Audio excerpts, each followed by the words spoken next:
अस्सलाम वालेकुम everyone. I hope everyone is good. So आज की वीडियो में जो है हम जो है अपना प्रॉपर सेशन स्टार्ट करने लगे हैं, जिसके अंदर हम प्रोग्रामिंग जो है वो सीखेंगे सारी।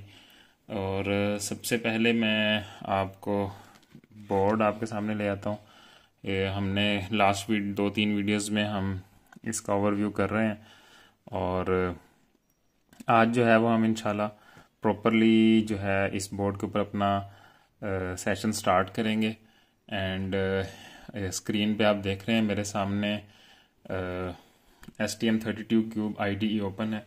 सो फर्स्ट ऑफ ऑल मैं आपको बताता चलूँ, आपने डाउनलोड करने के लिए गूगल पे जाएं और गूगल पे आप जस्ट सर्च करें STM32 क्यूब IDE, और यहाँ पे अगर आप फर्स्ट लिंक जो है वो ओपन करें तो ये आपके पास पेज लैंड हो जाएगा, जिस पे आप यहाँ पे दरमियान में आप देखेंगे यहाँ पे गेट सॉफ्टवेयर आ रहा है।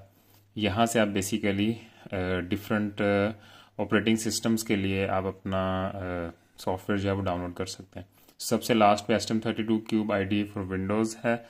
इट्स अ विंडोज़ इंस्टॉलर, और यहाँ से अगर आप कोई प्रीवियस वर्जन भी डाउनलोड करना चाहते हैं तो वो कर सकते हैं। करंटली जो चल रहा है वह दैट इज़ 1.13.2 और यहाँ पे अगर आप गेट लेटेस्ट करेंगे तो लेटेस्ट जो है वो डाउनलोड स्टार्ट हो जाएगी।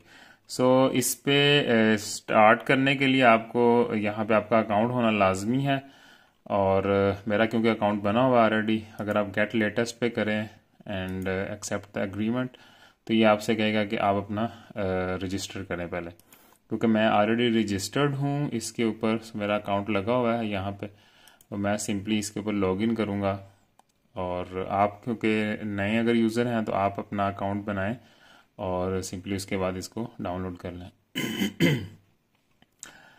और होपफुली हमारी डाउनलोडिंग शायद स्टार्ट हो चुकी होगी बैक एंड पे, या शायद हमें दोबारा से इसके ऊपर क्लिक करना पड़ेगा। बहरहाल anyways this is the way to download the STM32 cube IDE। अभी हम चलते हैं वापस क्यूब IDE के ऊपर। जब क्यूब IDE डाउनलोड हो चुका हो तो आपने ये देखें डाउनलोडिंग जो है वो स्टार्ट हो चुकी है। अभी मैं इसको कैंसिल कर दूंगा, जस्ट मुझे आपको आइडिया देना था कि आप किस तरीके से इसको डाउनलोड कर सकते हैं। Okay, so let's move back two cube IDE। जब क्यूब IDE ओपन करेंगे तो आपके पास इस तरह का एनवायरनमेंट मिलेगा आपको, जिसमें आप लेफ़्ट साइड पे अगर आप देखें तो यू हैव प्रोजेक्ट एक्सप्लोरर, और राइट साइड पे आउटलाइन है, नीचे डिफरेंट टैब्स हैं जिसमें बिल्ड एनालाइजर है, और यहाँ पे जो भी एरर्स वगैरह कोई वार्निंग्स वगैरह जनरेट होंगी, कंसोल है, यहाँ भी हम डिफरेंट चीज़ें देखेंगे। सो स्टार्ट करने से पहले जब आप इंस्टॉल कर चुके हों तो सबसे पहले आपने क्या काम करना है कि अगर आपने नया एक प्रोजेक्ट क्रिएट करना है तो आप फाइल में जाएं, और उसके बाद आपके पास new and then you start STM32 project, इस पर क्लिक करें, और यहाँ पे आपका जो टारगेट सिलेक्टर है बेसिकली वो ओपन हो जाएगा। टारगेट सिलेक्टर बेसिकली ये होता है कि आपके पास डिफरेंट जो माइक्रो कंट्रोलर्स हैं STM फैमिली के, उनकी कंप्लीट लिस्ट यहाँ पे आ जाएगी। आप ये देख रहे हैं देयर आर 3848 आइटम्स। इतने डिफरेंट तरह के micro controllers, MCUs and MPUs जो हैं वो STM ने जो बनाए हुए हैं वो आपके पास कंप्लीट लिस्ट यहाँ पे शो हो रही है। सो हमें जिस पे काम करना है that is our STM32 F411 RET6। सो हम सिंपली अपना मॉडल नंबर यहाँ से सर्च कर लेंगे, that is STM32 F411 RET6, और इसको आप यहाँ पे बुक मार्क भी कर सकते हैं एज योर फेवरेट। सो मैंने इसको मार्क किया हुआ है ऑलरेडी, सो मैं इसको सिलेक्ट कर लूँगा। एंड यहाँ पे आप देख रहे हैं दो अलग अलग वर्जन आ रहे हैं, बट आई थिंक इतना कोई ख़ास फ़र्क नहीं है दोनों के अंदर। इसमें one is RET6 and the other is RET6TR। So I have no idea कि इसमें और उसमें कितना कोई स्पेशल फ़र्क है, बट यहाँ पे अगर आप क्लिक करें तो यहाँ पे आप देख रहे हैं कि इसका उन्होंने अलग से एक बोर्ड भी डेवलप किया हुआ है, that is nucleo F411RE। But क्योंकि हम भी अपना कस्टम बोर्ड के ऊपर काम कर रहे हैं तो बेसिकली हम इसको मतलब अपने तरीके के मुताबिक इसकी प्रोग्रामिंग वगैरह करेंगे। सो हम इसको सिलेक्ट करते हैं and then we move to the next part.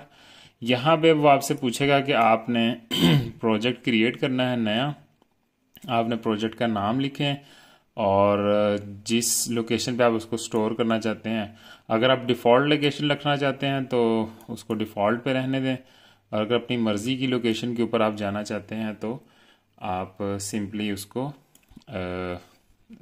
उधर ही रहने दें। सो अभी हम क्योंकि सबसे पहला जो प्रोजेक्ट बनाने लगे हैं दैट इज़ STM, सॉरी हम उसके ऊपर LEDs जो हैं वो ब्लिंक करवाएंगे। सो मैं अभी के लिए सिंपली इसको जो डिफ़ॉल्ट हमारी वर्क स्पेस है उसी को ही रहने दूंगा और हम इसको प्रोजेक्ट का नाम देते हैं ब्लिंक। प्रोजेक्ट का नाम लिख लिया, उसके बाद हम इसको फिनिश करेंगे। फिनिश करने के बाद आप देख रहे हैं यहाँ पे IOC फाइल जो है वो लोड हो रही है। सो बेसिकली जो IOC फाइल होती है उसमें ये ओपन होगी आपके सामने। अच्छा, इसमें एक चीज़ मैं आपको बताता चलूँ कि अभी क्योंकि मैंने प्रोजेक्ट बनाया है तो ये डायरेक्टली IOC फाइल ओपन हो गई है।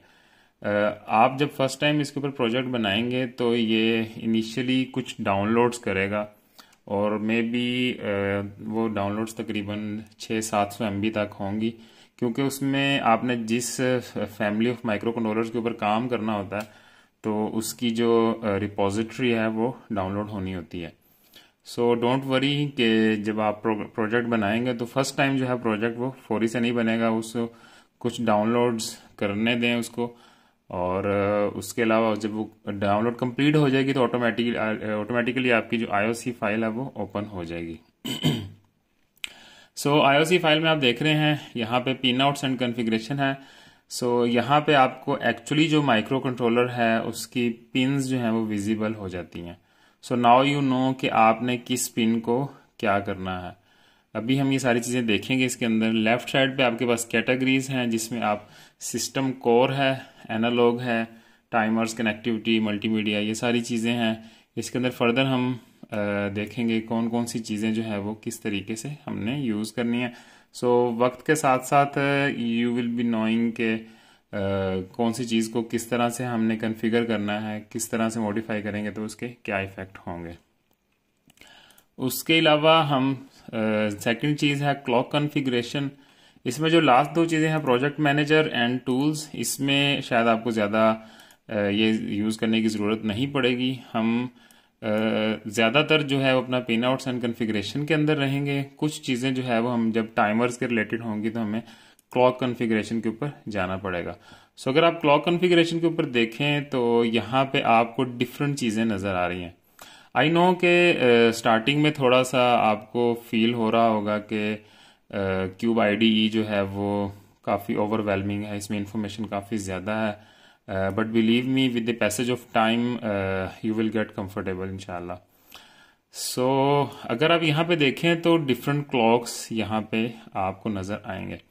सो मैंने आपको बोर्ड के अंदर जैसे बताया था कि हम जो है वो STM का इंटरनल क्लॉक यूज़ कर रहे होंगे। तो यहाँ पे हमने कोई एक्सटर्नल क्लॉक नहीं लगाया, आल्दो हमने यहाँ पे आप देख रहे हैं कि एक एक्सटर्नल क्लॉक लगाया है दैट इज़ 32.768 kHz, बट ये हमने रियल टाइम क्लॉक के लिए लगाया है। हमने एक्चुअल जो माइक्रो कंट्रोलर को रन करना है वो उसके इंटरनल क्लॉक से ही रन करना है। सो हम जो है वो यहाँ पे आप ये देख रहे हैं सिस्टम क्लॉक जो है वो हाई स्पीड इंटरनल जो है वो क्लॉक हम यूज़ करेंगे। और अगर आप दोबारा वापस जाएं पिन आउट एंड कॉन्फ़िगरेशन में और इसमें अगर आप सिस्टम कोर के अंदर जाके RCC के ऊपर क्लिक करें तो यहाँ पे आपको पास दो चीज़ें high speed clock and low speed clock जो है वो नज़र आ रहे हैं। ये दोनों बेसिकली एक्सटर्नल हैं। सो हमने इन दोनों को डिसेबल ही रखना है क्योंकि हम एक्सटर्नल क्लॉक यूज़ नहीं कर रहे। तो यहाँ पे भी अगर आप जाएंगे तो यहाँ पे आप देखेंगे जो इनपुट फ्रीक्वेंसी है हाई स्पीड एक्सटर्नल और लो स्पीड एक्सटर्नल जो है वो ग्रे आउट हुए हुए हैं, हम उनको सिलेक्ट नहीं कर सकते। और दूसरी बात, हाई स्पीड जो इंटरनल आरसी ऑसिलेटर है, बेसिकली ये रजिस्टर और कैपेसिटर की बेसिस के ऊपर बना होता है, और ये 16 मेगाहर्ट्ज़ का। इस 16 मेगाहर्ट्ज़ से हम जो है फिर डिफरेंट क्लॉक्स जो है वो जनरेट कर सकते हैं। यहाँ पे आप देख रहे हैं कि हमारा जो कंट्रोलर है वो 100 मेगाहर्ट्ज़ मैक्सिमम के ऊपर चल सकता है। बट एक चीज़ मैं आपको बताता चलूँ इसके साथ साथ, वो ये कि जो हमारे हाई स्पीड इंटरनल है वो इतने स्टेबल नहीं होते। सो मैंने इसकी थोड़ी सी टेस्टिंग की थी, तो मुझे आइडिया हुआ कि हमारा जो माइक्रो कंट्रोलर है वो अगर हम high speed internal oscillator use करें तो वो 60 मेगाहर्ट्ज़ से ऊपर वाले क्लॉक्स के ऊपर सही वर्किंग नहीं करता। But for the time being, for the learning of this board, हमें इतने हाई क्लॉक स्पीड की ज़रूरत भी नहीं है। सो हम ऐसा करेंगे कि हम अपने जितने भी प्रोजेक्ट्स हैं उसके अंदर हम 48 मेगाहर्ट्ज़ के ऊपर हम उसके ऊपर ही टिके रहेंगे। सो यहाँ पे अगर आपने अपना क्लॉक, जो सिस्टम का क्लॉक है जिसके ऊपर हर चीज़ चलेगी, अगर वो चेंज करना चाहते हैं तो हम यहाँ पे आप वैल्यू अपनी चेंज कर सकते हैं। सो लेट्स से हम 48 मेगाहर्ट्ज़ सेट करते हैं, तो मैं 48 यहाँ पे एंटर करूँगा, मुझे एंटर प्रेस करना है। उसके बाद जो है वो बता रहा है कि ये बेसिकली क्या करता है कि एसटीएम आपको ऑटोमेटिकली डिफरेंट वैल्यूज़ को चेंज करके आपको वो डिज़ायर्ड फ्रीक्वेंसी देने की कोशिश करता है। बट वो कह रहा है कि there is no solution found using the current selected sources. वो कहता है कि आपने कोई और सोर्स चूज़ करना है, तो हम कहेंगे ओके। तो वो फिर डिफरेंट सोर्सेज को, ये देखिए उसने डिफरेंट वैल्यूज़ चेंज की हैं और उसके बाद उसने हमें 48 मेगाहर्ट्ज़ बना के दे दिया। सो अब हमारा कंट्रोलर जो है वो 48 मेगाहर्ट्ज़ के ऊपर चल सकता है। बट आपने ये ऑब्जर्व किया होगा कि पहले HSI जो है वो सिलेक्टेड था, बट अभी उसने HSI को डायरेक्टली जो है वो सिस्टम क्लॉक के ऊपर नहीं दिया। उसने HSI जो हाई स्पीड इंटरनल ऑसिलेटर है, उसने उसको PLL के through, PLL is basically phase lock loop. Phase lock loop basically क्या करती है कि आपकी जो फ्रीक्वेंसी होती है उसको मल्टीप्लाई कर देती है। सो यहाँ पे ये पूरा एक मल्टीप्लिकेशन का एक फैक्टर यहाँ पे जनरेट होता है, और यहाँ से फिर हमारे पास जो फ्रीक्वेंसी जनरेट होती है वो फर्दर आगे PLL क्लॉक यहाँ पे हमारे पास मिलता है। और ये क्लॉक जो है फिर फर्दर आगे system clock which is 96 megahertz, और ये फिर आगे उसको 2 पे डिवाइड करके आपके एक्चुअल जो क्लॉक है आपके जो कंट्रोलर को जा रहा होता है वो फिर जनरेट हो जाता है। सो ये बात करने का मकसद ये था कि थोड़ी सी चीज़ें आपको आइडिया हो कि बैक एंड पे हो क्या रहा होता है, और अभी हम फिर फर्दर जो है वो वक्तन फवक्तन चीज़ों को देखते रहेंगे। ये मेन मकसद था आपको बताने का कि हम अपने सब प्रोजेक्ट्स के अंदर अपने कंट्रोलर को 48 मेगाहर्ट्ज़ के ऊपर ही चलाएंगे। तो यहाँ पे आपने मेजर कोई चेंज नहीं करनी है, आपने सिर्फ 48 सेलेक्ट करना है और उसके बाद आपने पिन आउट्स एंड कन्फिग्रेशन के ऊपर वापस आ जाना है। ओके, सो उसके बाद हम चलेंगे यहाँ पे। आपने नेक्स्ट चीज़ जो चेंज करनी है दैट इज़ सिस्टम। सिस्टम के अंदर अगर आप जाएं तो यहाँ पे आपको लिखा हुआ आएगा टाइम बेस्ड सोर्स। आपने जो सोर्स बेसिकली जो आपके माइक्रो कंट्रोलर को जो क्लॉक मिलना है वो आपने किसके थ्रू देना है, तो हम वो उसको सिस टिक सेलेक्ट कर लेंगे, यानी कि सिस्टम की जो टिक्स हैं वही जो हमने अभी यहाँ पे 48 मेगाहर्ट्ज़ सेट किया था उसी के ऊपर ही हमारे पास वो चलेगा सारा कुछ। सो आपने ये पहली चेंज इसके ऊपर ये करनी है।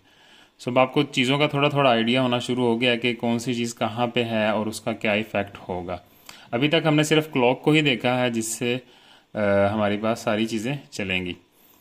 उसके बाद हमारी बारी आ जाती है कि अब हमने देखना है कि इस माइक्रो कंट्रोलर का हमने क्या करना है, हमने डिफरेंट पिन्स के साथ किस तरीके से काम करना है। सो अगर हम बोर्ड के ऊपर वापस चलें तो यहाँ पे आप देख रहे हैं कि हमारे पास 4 LEDs लगी हुई हैं। ठीक है, जो LED 1 है हमने उसके ऊपर देखा कि वो PA0 के ऊपर कनेक्टेड है। ठीक है, अब जो बोर्ड बना हुआ है बेसिकली इसके ऊपर एक जो अच्छी बात है वो ये है कि इसके ऊपर तकरीबन जहाँ जो पिन्स जहाँ जहाँ यूज़ हो रही हैं वो मैंने प्रॉपरली हाईलाइट कर दी हुई हैं इसके अंदर, ताकि आपको जो है वो काम करने में आसानी रहे और बार बार जो है वो आपको पिन को जो है वो सर्च ना करना पड़े। सो अगर आप यहाँ पे देखें तो यहाँ पे आपके पास LED 1 जो है वो PA0 के ऊपर कनेक्टेड है। LED2 is connected to PA1, और यहाँ पे अगर आप LED3 को देखें तो ये बेसिकली PB8 के ऊपर कनेक्टेड है। यहाँ पे थोड़ा सा शेडो पड़ रहा है इसका, मैं इसको ज़रा साइड पे करके आपको दिखा देता हूँ। तो यहाँ पे अब आपको नज़र आ रहा है कि LED3 जो है वो PB8 के ऊपर कनेक्टेड है, और LED4 जो है वो बेसिकली PB9 के ऊपर कनेक्टेड है। सो सबसे पहले तो हमें ये पता आइडेंटिफाई हमने कर लिया कि कौन कौन सी पिन्स यूज़ होंगी। सो अब हमने क्या करना है कि हम चलते हैं अपने सॉफ्टवेयर के ऊपर वापस, और यहाँ पे हम सर्च करते हैं सबसे पहले PA0। अगर हम A0 लिखें तो आप देख रहे हैं कि उसने PA0 को हाईलाइट कर दिया और वो ब्लिंक करना शुरू कर दिया। सो नाउ वी नो कि हमारा जो PA0 है वो LED0 के साथ कनेक्टेड है। सबसे पहले हम इसके ऊपर जो है वो लेफ़्ट क्लिक करेंगे, और यहाँ पे आप देखें तो डिफरेंट ऑप्शंस आ रही हैं। सो इस पिन को हम ये डिफरेंट चीज़ों के साथ यूज़ कर सकते हैं। अब हमारा बोर्ड जो है वो स्पेशली क्योंकि इसको LED के ऊपर कनेक्टेड है, तो हम इसको सिर्फ आउटपुट ही सिलेक्ट कर सकते हैं अपने स्पेशल बोर्ड के लिए। ठीक है, तो हम इसको सिलेक्ट करेंगे एज ए GPIO आउटपुट। सो ये पिन हमारी अब एज ए GPIO आउटपुट जो है वो सिलेक्ट हो चुकी है। इसी तरह हम PA1 जो कि हमारी LED2 के साथ कनेक्टेड है, उसको भी हम GPIO आउटपुट बना लेंगे। ठीक है, उसके अलावा हमारे पास PB8 थी जो कि LED3 थी, तो हम उसको B8 जो है वो सर्च कर लेते हैं। सो PB8 अगर हम थोड़ा सा जूम आउट करें तो ये देखें हमारे पास ये पिन ब्लिंक कर रही है। सो अब हम इसको सिलेक्ट करके इसको भी आउटपुट बना लेते हैं। इसी तरह हमारे पास PB9 है, उसको भी हम आउटपुट बना लेते हैं। ठीक है, अब आप देख रहे हैं कि हमने क्या किया है कि 4 डिफरेंट पिन्स जो हैं वो हमने आउटपुट बना लिए हैं जो कि LEDs के ऊपर है। अब अगर आप यहाँ पे देख रहे हो तो सबके नाम ही GPIO आउटपुट आ रहे हैं। तो अब जाहिर सी बात है, हम जब प्रोग्रामिंग के अंदर काम करें तो हर चीज़ का डिफरेंट नेम होता है। तो हमने अब ये देखना है कि हम इसके अंदर अपना नाम किस तरीके से चेंज कर सकते हैं। So once you have selected कि आपने कौन सी पिन को एज ए क्या यूज़ करना है, उसके बाद आप अगर इसके ऊपर राइट क्लिक करें तो 3 डिफरेंट ऑप्शंस आ जाती हैं, जिसमें अगर आप एंटर यूज़र लेबल्स पे सिलेक्ट करें तो ये अब आपको अलाउ करेगा कि आप इसको अपना नाम दे सकते हैं। तो हमने PA0 के ऊपर क्योंकि LED0 लगाई हुई थी तो हम इसके ऊपर LED0 लिख देते हैं। इसी तरह PA1 के ऊपर हमने LED2 इसके ऊपर थी और उसके ऊपर LED1 थी। इसका हम नाम दोबारा से चेंज करके इसको LED1 कर देते हैं। और PB8 के ऊपर हमारी LED जो थी वो 3 थी, तो इसको हम LED3 का नाम दे देते हैं, और ये हमारी हो गई LED4। सो इस तरीके से जो है वो आप अपनी पिन्स को नाम दे सकते हैं स्पेशली। तो इसका फ़ायदा ये होता है कि जब आप अभी हम देखेंगे कि कोड के अंदर फिर हमें पिन्स को बार बार ढूंढना नहीं पड़ता। हमारा जो IDE है बेसिकली STM32 क्यूब, वो फिर ऑटोमेटिकली उसकी बैकएंड के ऊपर जो भी पिन असाइन हुई होती है उसको वो इजीली सिलेक्ट कर लेता है खुद से। सो अभी के लिए हमारे पास सबसे बस मेन काम यही था कि हमने LED के जो LEDs जिस पिन के ऊपर लगी हैं उसको हमने सिलेक्ट कर लिया है एज एन आउटपुट। अब आउटपुट बन चुकी हैं और उसके बाद हमने उनको नेम असाइन कर दिए हैं। नाम असाइन करने के बाद हम इसको यहाँ पे हमारा काम ख़त्म हो गया। तो अभी हम क्या करेंगे कि यहाँ पे अगर आप इसको सेव करें तो Ctrl+S दबाएं तो एक सेव हो जाएगा। और अब आप ये क्या करें कि ये देख रहे हैं कि ये उसने आपका कोड जनरेट कर दिया बेसिकली। ठीक है, सो अब बैकएंड के ऊपर ये अब अगर आप देखें तो आपके पास main.c फाइल खुल चुकी है। अगर ये ना भी ओपन हो तो आप प्रोजेक्ट एक्सप्लोरर में जाएं और यहाँ में कोर, और कोर के अंदर अगर आप सोर्स कोड में जाएं SRC का जो फोल्डर है तो यहाँ पे ये main.c फाइल पड़ी होती है। इसको आप डबल क्लिक करेंगे तो ये फाइल बेसिकली ओपन हो जाएगी। अब आप देख रहे हैं कि यहाँ पे काफ़ी ज़्यादा कोड उन्होंने पहले से खुद ही लिख दिया हुआ है। तो अब हमने कहाँ पे कोड लिखना है ये सारी चीज़ें इसके अंदर देखने वाली, ये सारी चीज़ें मैं भी आपको बताऊंगा कि ये किस तरीके से चलेंगी। अभी ये जो फर्स्ट वीडियो है ये तो खैर काफ़ी लंबी हो जाएगी क्योंकि इसमें इनिशियली सारी चीज़ें आनी हैं, किस तरीके से हमने कोड कहाँ लिखना है। अगर हम कहीं और कोड लिख देंगे तो जब आप अपनी IOC फाइल को जब चेंज करते हैं तो वो कोड ख़त्म हो जाएगा। सो बेसिकली यहाँ पे इन्होंने, अगर आप main.c फाइल में देखें तो यहाँ पे उन्होंने हर चीज़ के लिए जगह असाइन की हुई है कि आपने जो यूज़र कोड है वो कहाँ पे लिखना है। ठीक है, इसमें डिफरेंट जगह हैं। अगर आप सबसे ऊपर देखें तो यहाँ पे उन्होंने एक खुद फाइल इंक्लूड की हुई है विच इज़ main.h, लेकिन अगर हमने कोई खुद से कोई और फाइल इंक्लूड करनी है वो यूज़र कोड में आएगी, यूज़र कोड बिगिन इंक्लूड्स। तो अगर हम अपनी मर्जी की कोई फाइल इंक्लूड करना चाहते हैं तो वो यहाँ पे आएगी। तो ये सारी चीज़ें अभी हम फर्दर जो एडवांस प्रोजेक्ट्स हैं उनके अंदर देखेंगे। सो अभी मेरा मकसद था कि अब आपको थोड़ा सा मैं आइडिया दे दूँ कि मेन फाइल के अंदर आपने किस तरीके से काम करना है। सो ये बहुत सारा कोड जनरेट हो चुका होगा और राइट साइड पे आप देख रहे हैं यहाँ पे आउटलाइन मिल गई, यानी कि कौन कौन से फंक्शंस कहाँ कहाँ लिखे हुए हैं। तो आपको यहाँ से वो खुद सारी सर्च नहीं करनी पड़ती, आप सिंपली यहाँ से आप मेन सेलेक्ट करें तो आपको वो मेन के ऊपर उस पूरे कोड के अंदर जहाँ पे भी मेन है वहाँ पे ले जाएगा। तो यहाँ पे आप देखें मेन के अंदर यूज़र कोड बिगिन 1 है। बेसिकली क्या हो रहा है कि सबसे पहले HAL initialize, HAL is basically hardware abstraction layer जो है वो लाइब्रेरीज हैं जो STM32 ने डेवलप की हुई हैं अपने बैकएंड के ऊपर, यानी कि बहुत सारी चीज़ें, बहुत सारा कोड जो है वो STM वालों ने खुद ही लिखा होता है रजिस्टर्स को यूज़ करके, ताकि हमें जो है वो परेशानी ना हो। हम सिंपली जो पिन्स यहाँ पे हम पिन्स की जो फंक्शनैलिटी है उनको जो यूज़ करते हैं या उनको करना चाहते हैं वो हम आसानी से बस उसके ऊपर फोकस करें।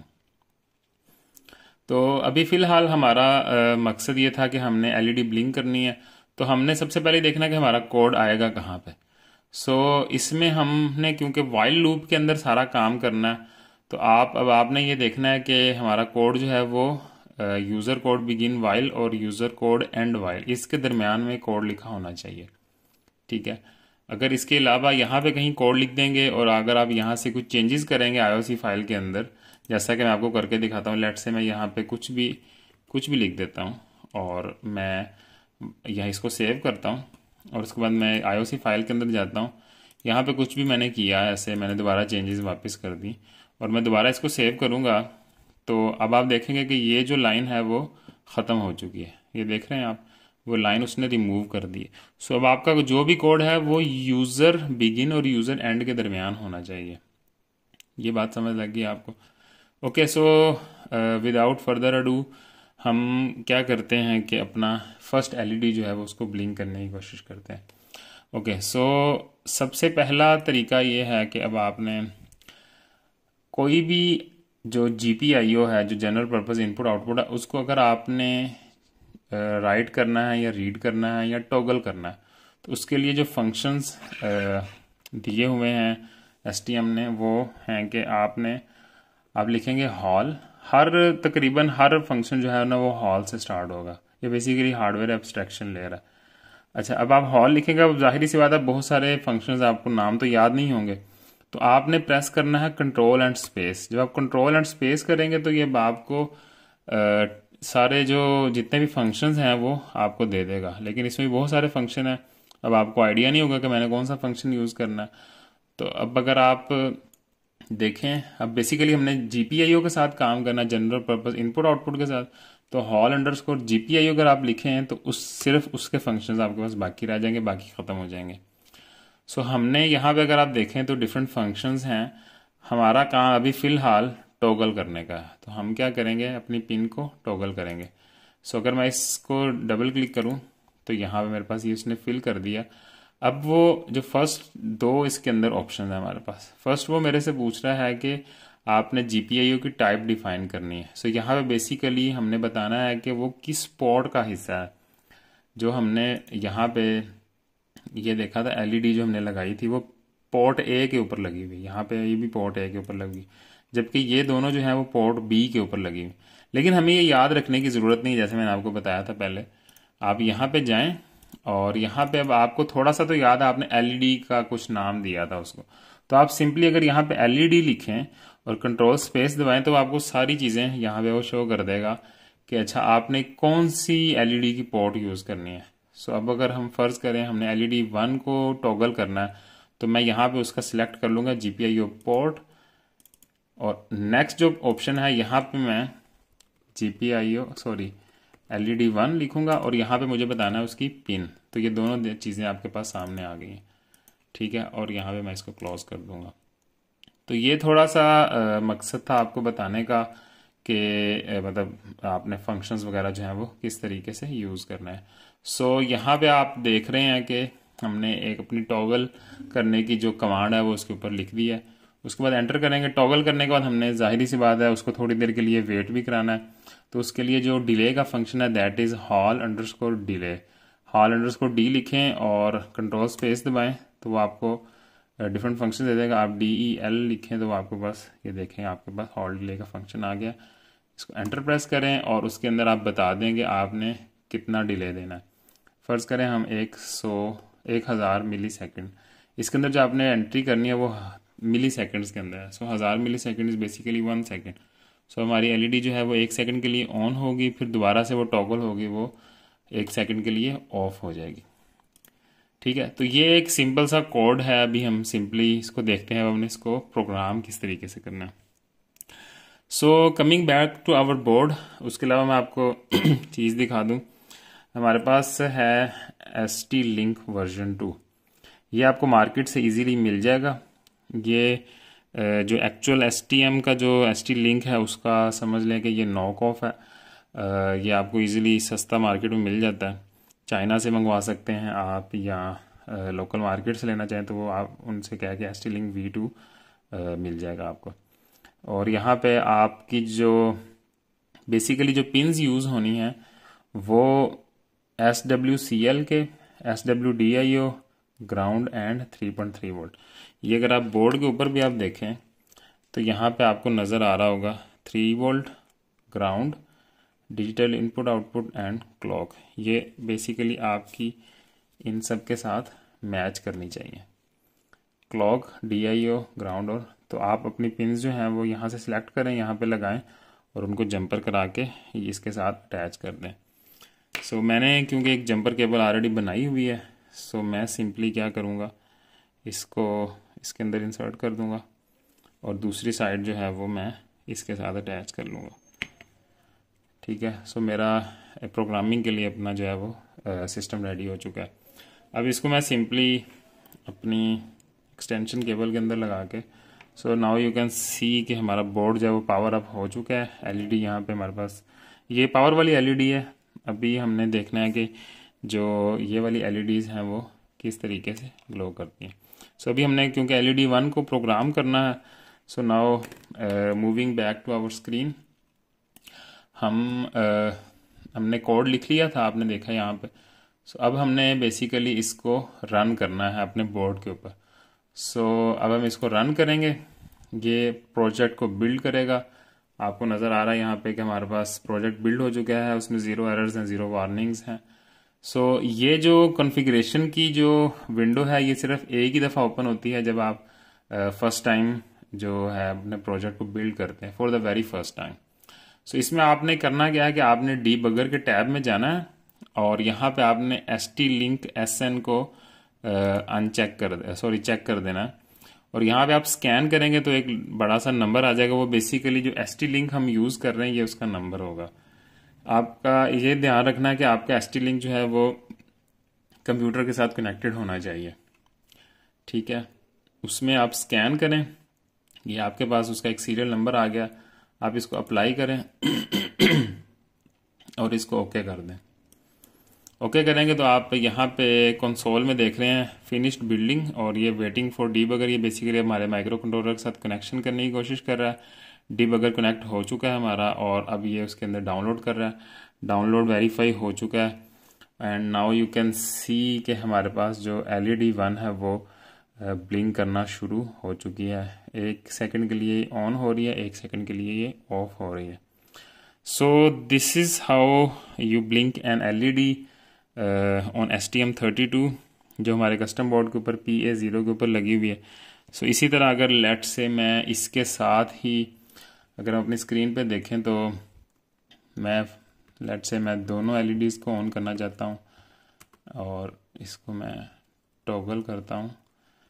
लेट से LED 3 को हम सिलेक्ट कर लेते हैं, सो एलईडी, जो एलईडी की पोर्ट आपने सेलेक्ट की है एलईडी 3, उस वही पिन आपने सेलेक्ट करनी है। और अब अगर हम इसको अब आप जिसको जब इसको प्ले करेंगे तो आपने देखा कि वो डीबगर वाली जो है आपकी विंडो नहीं आई और डायरेक्टली वो इसके ऊपर लोड हो रहा है। अब ये लोड हो चुका है। अब आप देख रहे हैं कि दोनों एलईडीज इकट्ठी जो है वो ग्लो कर रही हैं with the delay of 1 second. So I think इस वीडियो में इतना ही काफ़ी है। काफ़ी चीज़ें अब आपको थोड़ा सा आइडिया हो गया होगा कि आपने एलईडी जो है वो ब्लिंक किस तरीके से करनी है और इस पिन को ऑन ऑफ किस तरीके से करना है। थोड़ा सा मैं एक दो चीज़ें और बता दूं। यहाँ पे अब अगर आप देखें तो आपने टॉगल की तो समझ लग गई आपको कि आपने एलईडी को टॉगल किस तरीके से करना है। लेकिन अगर आप अपनी मर्जी से ऑन या ऑफ करना चाहते हैं, टॉगल नहीं करना चाहते हैं, आप अपनी मर्जी से ऑन ऑफ करना चाहते हैं या ऑन रखना चाहते हैं, तो उसके लिए बेसिकली फंक्शन होता है hall_gpio। आपको याद करने की जरूरत नहीं है, hall_gp या इस तरह लिखे कंट्रोल स्पेस दबाएं तो यहाँ पे अब आपको ये राइट पिन का भी फंक्शन मिल जाएगा। राइट पिन का फंक्शन भी है और रीड पिन का फंक्शन भी है। सो ये जो फंक्शंस हैं, ये रीड पिन जब हम बटन्स वगैरह के ऊपर जाएंगे तो हम उसके ऊपर काम करेंगे कि हमने उस किसी पिन को रीड करना होगा। अभी जो है वो हम क्योंकि राइट कर रहे हैं, सिंपल राइट से ही हम उसको ऑन कर सकते हैं और राइट से हम उसको ऑफ कर सकते हैं। सो राइट पिन के ऊपर आप क्लिक करें तो यहाँ पे आपसे वो 3 ऑप्शंस पूछेगा। सबसे पहली जो ऑप्शन है वो जीपीआईओ टाइप डिफाइन है बेसिकली, कि आपका जो पोर्ट है वो कौन सी है। सो मैंने जैसे आपको पहले बताया था कि पोर्ट यूज़ करने की ज़रूरत नहीं है। अगर लेट से हम जो एलईडी 2 अगर हम चलाना चाहते हैं तो हम क्या करेंगे, एलईडी 2 लिखेंगे और जीपीआईओ पोर्ट उसकी सिलेक्ट कर लेंगे। इसी तरह टैब दबाएं तो ये नेक्स्ट ऑप्शन के ऊपर खुद ही चला जाता है। यहाँ पे आप एलईडी 2 लिखें, कंट्रोल स्पेस दबाएं और एलईडी पिन को सिलेक्ट कर लें। अब आखिरी स्टेट जो है वो पिन की स्टेट है, ठीक है।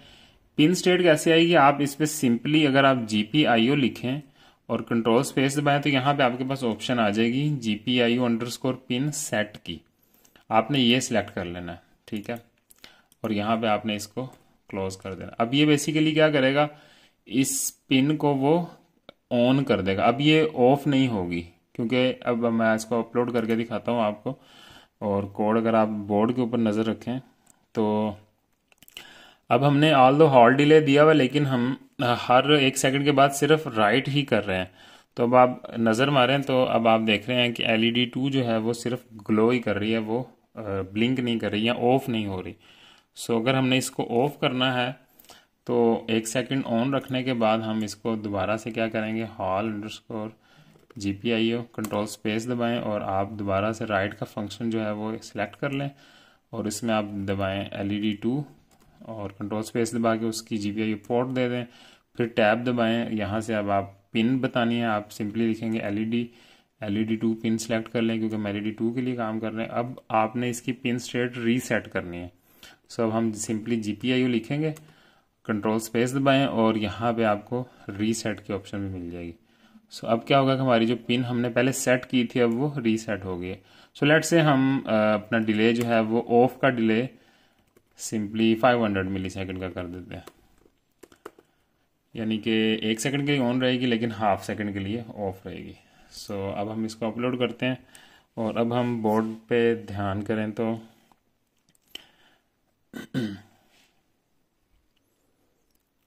ये देखें, हाफ सेकंड के लिए वो ऑफ होती है लेकिन 1 सेकंड के लिए वो ग्लो करती रहती है। तो इस तरह जो है वो आप अपनी मर्ज़ी के मुताबिक जो है वो डिफरेंट डिलेज देके इसको ऑन ऑफ कर सकते। तो मेन मकसद ये था कि आपने कोई भी पिन जो है वो अगर ऑन ऑफ करनी है तो वो इस तरीके से आपकी वर्किंग होगी उसके ऊपर। सो आई थिंक इस वीडियो के लिए इतना ही काफ़ी है। फिर नेक्स्ट वीडियो जो है वो हम होपफुली बटन्स के ऊपर करेंगे कि हमने बटन जो है वो बटन रीड कैसे करना है। फिर हम बटन रीड करके उसके ऊपर डिफरेंट फंक्शंस इंप्लीमेंट करने की कोशिश करेंगे एंड फर्दर जो है वो फिर इसके ऊपर सीखेंगे। बटन्स के अंदर डिफरेंट फंक्शनैलिटीज़ हैं, इंटरप्ट्स के ऊपर बटन्स हमने किस तरह से रीड करने हैं। सो वो टॉपिक होगा हमारा नेक्स्ट वीडियो का होपफुली। एंड आई थिंक ये वीडियो काफ़ी लंबी हो गई है क्योंकि इसमें आपको सारी चीज़ें बतानी थी। तो होपफुली आपको समझ लगी होगी। अगर आपने मज़ीद कोई चीज़ पूछनी है तो आप कमेंट सेक्शन के ऊपर कमेंट करें। और उसके अलावा अगर आपने ये बोर्ड परचेज़ करना है तो मैं अपना कॉन्टैक्ट डिटेल्स जो हैं वो डिस्क्रिप्शन में दे दूँगा, आप मेरे से कॉन्टैक्ट कर सकते हैं। And I think you like the video, अपने दोस्तों के साथ शेयर करें and subscribe to my channel अगर आपको वीडियो अच्छी लगी। एंड अब नेक्स्ट वीडियो तक के लिए अपना ख्याल रखिएगा। Take good care. अल्लाह हाफिज़।